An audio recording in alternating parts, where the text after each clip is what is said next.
La plupart des gens meurent à 25 ans, mais on les enterre à 75. Mark Twain.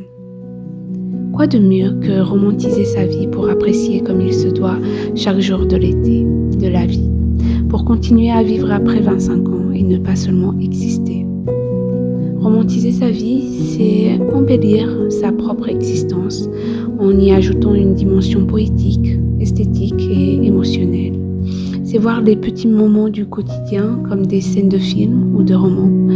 C'est magnifier des événements ordinaires et rechercher activement la beauté et le sens dans des expériences de la vie courante.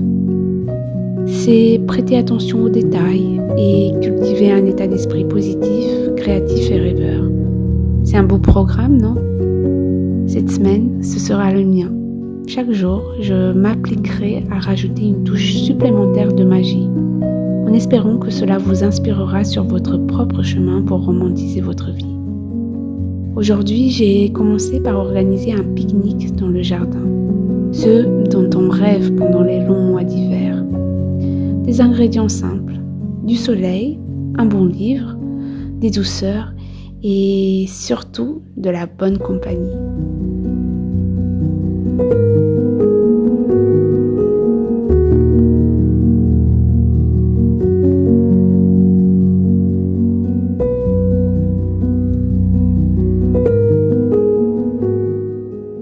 Et ensuite, faire une balade à vélo, quoi de mieux pour romantiser sa vie?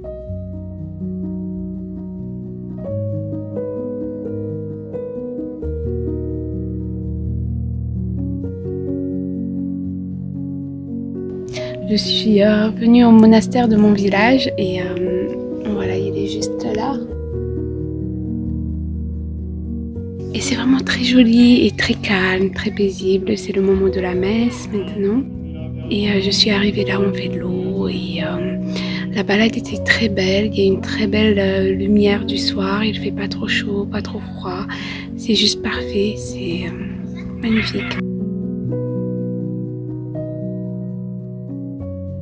Il y a un petit monsieur qui est aussi venu prier. Il a juste touché les pierres en fait du monastère et il priait. Et c'est intéressant. Il y a des touristes et tout. Et c'est juste un petit moment calme en fait. Je suis seule dans ce petit coin là. Et là c'est derrière. Il y a le monastère où habitent, je pense, les moines ou les bonnes sœurs. Faut que je demande. Donc voilà, c'est tout mignon, mais ça me fait penser, il y a plein de pots de fleurs qui arrosent tout ça, quoi. C'est énorme. Et voilà, c'est déjà parti pour un autre jour où je romantise ma vie. Je ne savais pas très bien quelle direction j'allais prendre et j'ai suivi l'inspiration du moment qui m'a été donnée par une vidéo d'une aquarelliste. Je n'avais pas mes aquarelles avec moi, mais j'avais un tableau que mon cousin et sa femme m'ont offert. Je me suis dit, la parfaite occasion pour m'essayer à peindre sur une toile noire. Et comme je suis maman, vous savez, je romantise ma vie à plusieurs. En famille, évidemment. En installant mon chevalet, je savais bien que cela allait faire des intéressés. Et nous nous sommes mis à peindre à deux, du coup. Et si c'est raté, eh bien, ça sera pas que ma faute. Mais en fait, le but, c'était juste de jouer avec les couleurs et de s'amuser.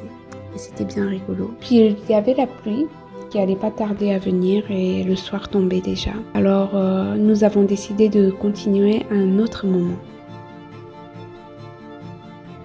Dans romantiser sa vie, il y a roman. Vous voyez où je veux en venir? En fait, pour romantiser sa vie, il faudrait la concevoir comme si c'était une histoire dont nous étions le personnage principal. Avec son intrigue, ses personnages secondaires, ses rebondissements. Mais je vous vois déjà venir. Se considérer comme le personnage principal, n'est-ce pas un peu égocentrique? En fait, c'est réaliste. Nous sommes le personnage principal de notre vie, chacun de nous. Adopter cette posture, ce n'est pas dire « je suis le centre du monde et je m'en fiche des autres ». C'est plutôt dire « dans mon existence, je suis la personne la plus apte à faire des changements. Je suis la personne dont je dois maîtriser les actions, les pensées, la trajectoire ».